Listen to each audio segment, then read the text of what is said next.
got a game tonight. Yeah, happy to see you guys all dress to the occasion. Yeah, literally, I just left. My kids left at school. Thanks for coming. Certainly, last night was not how any of us wanted the season to end, but unbelievably proud of the team, the coaches, entire organization. It was really an organizational commitment to try to get to where we're playing meaningful games this time of year. Just really, really proud of the season we had. We have certainly several more steps to go. We think we have the DNA of a championship-level team. It's never easy. And hats off to the Mavericks. Did a heck of a job. A very well-run organization, great players, great coaches, great front office. And just super excited about the future. And, again, just thanks to the players and coaches and our whole organization for being so wonderful this year. It was a really, really fun year, and it was the result of a lot of hard work. There was a perception of the season and that when you guys took that trip over to Dubai or whatever, that you knew more about Dallas than they knew about you, or that type of stuff. Is there any truth to that? I don't think so. I mean, I think Dallas did such a wonderful job. The Dallas we saw in Dubai was very different than the Dallas we saw last night. I thought they had a wonderful trade deadline. Getting P.J. Washington and Gafford. It's an organization that we not just have a lot of respect for, we have a lot of, Nico's a close friend. So when you get to this point of the season, I think everyone knows each other very, very well. But it was neat to kind of be with those guys in Dubai. It was good. It was neat collectively for all of us to be in Dubai and kind of.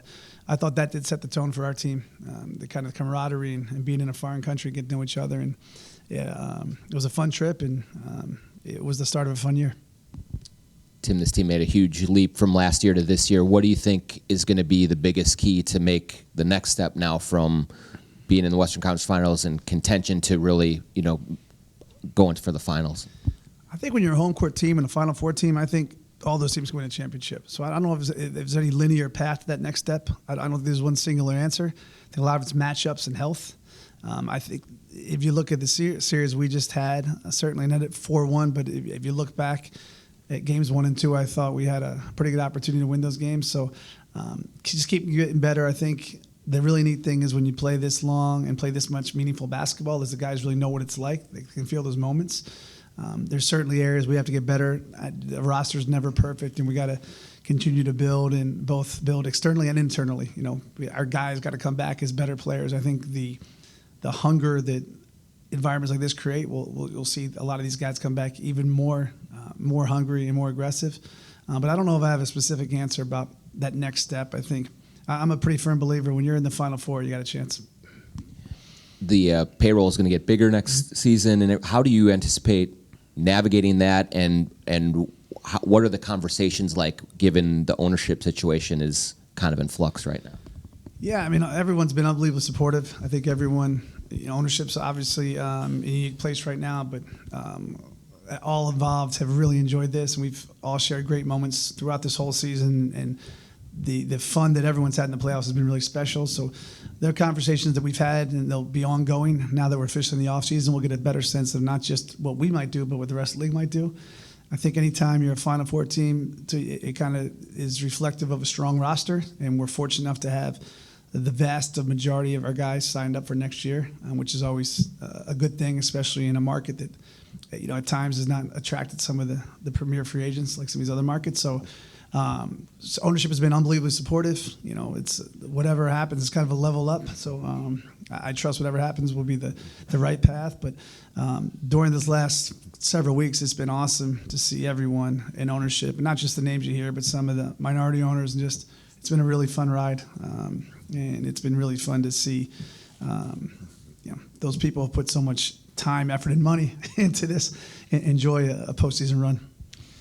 When you were in Denver, continuity played a big part of your success in not making kind of quick fix moves or the flashy move to really build a contender. When you look at this team right now, and you mentioned having your top 7 guys under contract for next season, do you see something similar here where you just want to let this group grow together, have another year, and see what can happen instead of maybe trying to make a move or something to alter the chemistry of what you have going on?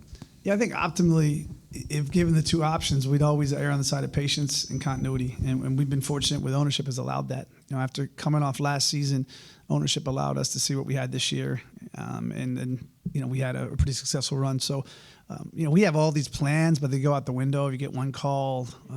So it would be disingenuous to say that we have some well-laid plans. We have well-laid theoretical plans, but the fluidity of the marketplace changes things rapidly.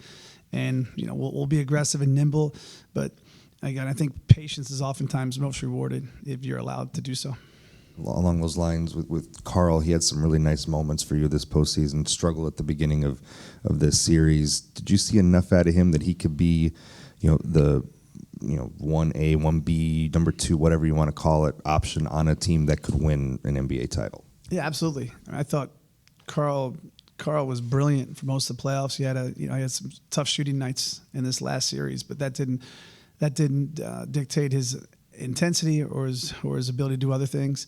And we're not here without Karl. I mean, the maturity that Karl showed in the playoffs, I thought was one of the greatest things that we all saw. I mean, he's been through so much. He's been through 20 of me and 20 head coaches, and for him, his productivity is natural, right? He's an unbelievably skilled player, but for him to not just produce, but produce with a really emotionally mature way, I thought it was a huge step, and I couldn't be more proud of Karl. This team, this offense was really reliant on Mike and his presence and his Could you help. identify yourself, please? Yeah. No. This season, what do you see, assuming you maybe would want to lean on him a little bit less next year, the next couple of years of this contract, do you see internal development being the path to maybe providing another perimeter playmaker who can maybe ease some of that burden, or is that an outside acquisition? How do you view that? Yeah, we're open to both. I think certainly we have to, especially where we are financially, we have to promote within. We have to have some internal improvement. When you have this many good players who've deservedly so get these huge contracts, you can't always look elsewhere. But we'll look at both. We have the 27, 37 pick, pretty excited about that. We have a bunch of young guys in the roster who haven't gotten a big opportunity. We're getting better and better every day. And certainly drafts and free agency. So we all wish Mike was ageless, and he certainly appeared as though he was ageless much of this year. But we understand there has to be some succession plan as we move forward. Jace Frederick, Pioneer Press. This roster has gone pretty defensive in its slant, and obviously that led to the top defense in the league. Do you think there needs to be any shift towards the middle, or do you think that this team can just be good offensively with who you have? I think our offense is great. We didn't turn the ball over. I think we have the best offensive coach in the NBA. So I again, not to dodge questions, I don't think anything's black and white. When you have a team with Anthony Edwards, Karl Towns, Naz Reid, you're going to be a pretty good offensive team. Rudy's been on top 5 offensive teams in Utah. Now, ideally, we want to have guys that both complement and protect our core elite guys. So we'll look to improve in those areas. But I think that our biggest struggle offensively was turn the ball over. When we valued the ball, I think we're a very good offensive team. Jace Frederick's caddy. Earlier today, Chris said he'd love to have Kyle back. Kyle said he'd like to be back. Kyle's the only guy who isn't signed among your top 8. Is it realistic that you can bring all 8 of your top players back? Is it realistic financially? We'd love to have Kyle back. I mean, he's not just a great player; he's a great guy. His voice and his toughness is hugely important to who we are. So, again, you never know what's going to happen, not going to happen, but we'd love to have Kyle back, and we're not here without Kyle. Tim, when Chris was in here, he was asked about Ant. He was talking about how he's not a big fan of the heliocentric type of offenses, and he referenced more of the vision of Jokic and Murray, maybe with Cat and Ant as a vision for the offense going forward. You built that team there. That was more of a corner offense type team. Do you feel to build that type of offense here, you can do that with internal pieces, or what are the type of pieces? What are the things that are missing to run that type of offense here? I think it's tough to compare anybody to Nikola, and I didn't do anything. I was lucky enough to be part of his staff and lucky enough to be around great coaches and great players. But Ant and Nikola, in my strong opinion, will both be first ballot Hall of Famers. We got to keep challenging Ant. Obviously, he's got a long way to go, but I think they're very unique, and I don't think what they have in common is unique. Elite talent. They're excellent and very positive teammates. But stylistically, I don't know if it's a fair comp to either or. But what they both make other teammates better, both with their playmaking, with their ability to score, and also just pumping them up with their words. So, when you have a Chris Finch-led team, our offense is probably the least of our concerns. But to your question, we still have to, as much as possible, identify guys that can both help and protect Ant. There's no such thing as a perfect player, and I think this year has been really helpful for us to be a little more aware of what exactly complements him best. But I think it's a tough comp. Hopefully the comp is we can both win a championship at some point, but both really, really good players. It's your job to balance financial responsibility and sustained excellence on the court.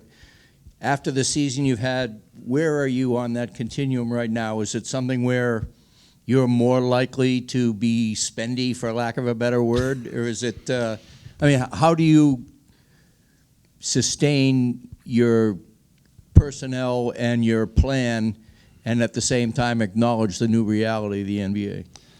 Yeah, I think we have to be cognizant of how big the table we're at.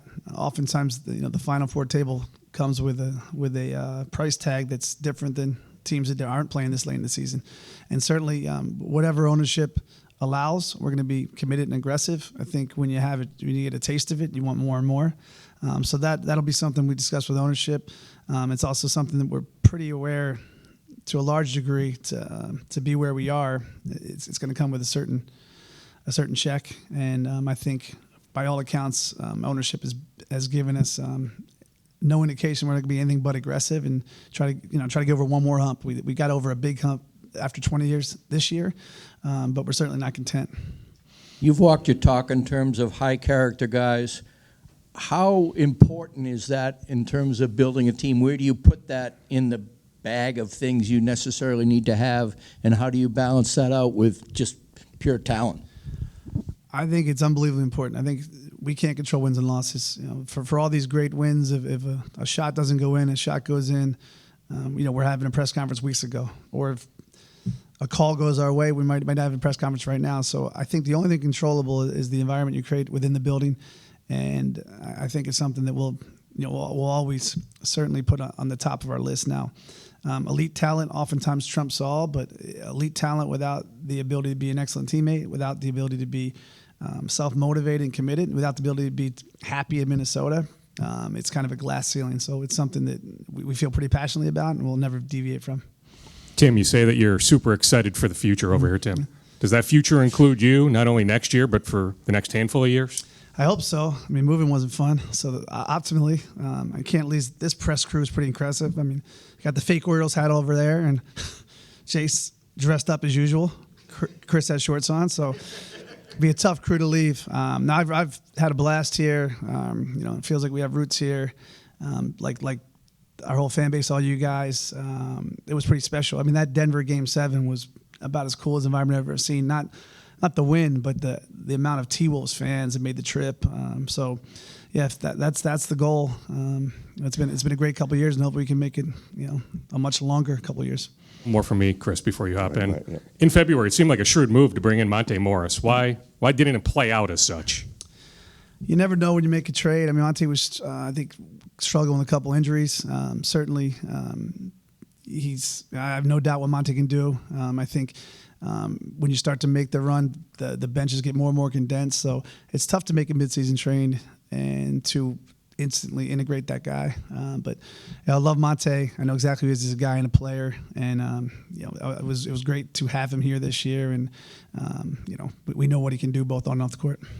There's a lot of talks ever since the second apron became part of the NBA lexicon here the last year or so. You guys are headed there if you try to keep this core together. How do you view, just maybe philosophically, life as a potential second apron team and the damage of the punitive measures that come with it, and how long you can be a potential second apron team realistically? Yeah, I think a lot of it is kind of unknown. It's certainly the biggest concern is where you are financially, right? So it's a big task for ownership. It's a lot of money, but relative to the impact on our flexibility, I think the jury's still out. I think there's been so much talk about it, but until you get through a couple of deal cycles, I'm not sure how impactful it's. Now, it's not a place you want to be long term, as it gets more and more harsh each year. But relative to dipping your toe in it, I think it potentially could have relatively limited impact on what we can and cannot do. But we're still learning it, just like the other 29 teams. It's a very, it was one of those things put in kind of out of nowhere. No one saw it coming. So it's been fun to learn, but we haven't, I don't think, seen the full impact of it as of yet because it's relatively novel. What did you learn about this team that you didn't know at the beginning of the season? I mean, when we sat down with you guys, whenever that was ago, our biggest concern was emotional control and our ability to produce when the lights were the brightest. And I thought this year we took a huge step emotionally. And then I thought we were in pressure-packed situations throughout the playoffs, and we really never let go of the rope. So those are the questions I had. I thought talent was never a real issue.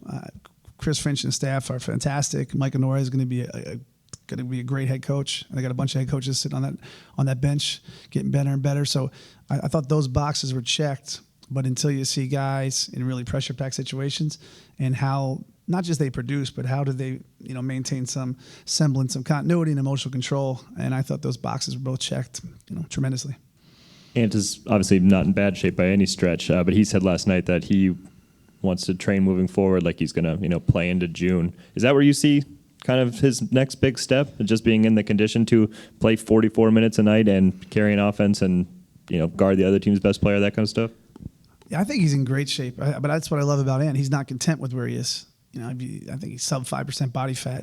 It's that speaks to a guy that really takes his fitness level seriously. But I think the only thing that stinks when you lose, and this is probably not just in the NBA, but in life right now, it's either you win or you suck. Anthony Edwards had one of the best seasons ever for a 22-year-old on both ends. I think when it matters, there's not a better perimeter defender in the world than Anthony. He took an organization with his teammates that for 20 years haven't had any playoff success, and beat 2 first ballot Hall of Famers, beat the defending champs, and now had a loss to a heck of a Dallas team. So I think he was a little tired, but I don't think it was any fitness level. It was probably a bit overwhelming to go through that. And this is on top of him playing with the national team last year, and USA basketball starts in 3 weeks. So whatever this season, whatever the epitaph of the season, I hope we all appreciate how special Anthony is and how much he did, and not just on the court, off the court, as a teammate in the community. I've never seen a 22-year-old do what he's done. So whatever the next step is, I'm sure it'll be unbelievable because everything up to this point has been unbelievable. Got off easy, that's it.